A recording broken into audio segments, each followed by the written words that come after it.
Bonjour et bienvenue à la capsule sur l'aspect des spécimens. Donc, on va utiliser au cours de la session différents sérums et c'est important de vérifier l'aspect de ces sérums-là pour s'assurer de leur conformité.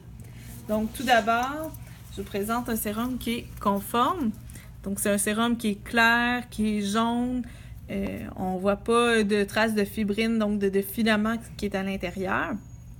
Et pour ce qui est du jaune, ça dépend aussi de l'alimentation du patient. Donc, on accepte dans l'écart conforme là, pour l'aspect de jaune pâle à jaune un peu plus intense, tirant plus sur le orangé. Ça dépend vraiment de l'alimentation du patient.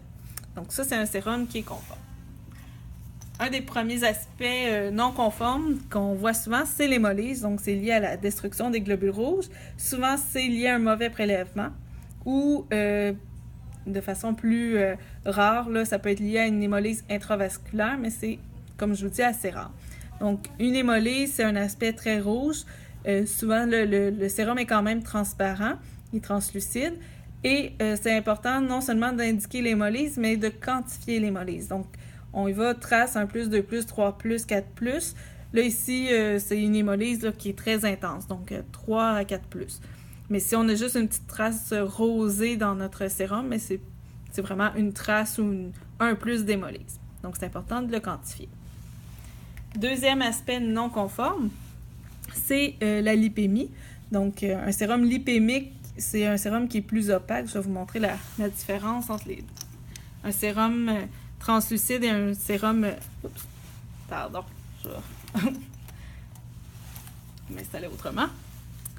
Donc, un sérum qui est translucide et un sérum lipémique, on voit vraiment l'opacité du sérum comparativement au sérum normal.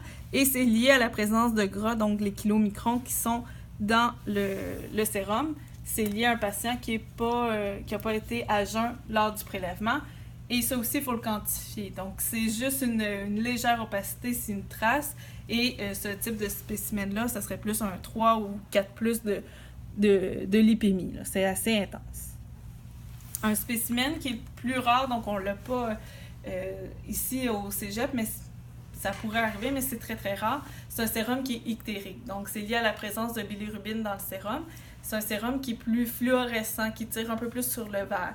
Donc, on a un peu le même type d'aspect, mais le jaune est beaucoup plus intense, plus fluorescent, plus vert.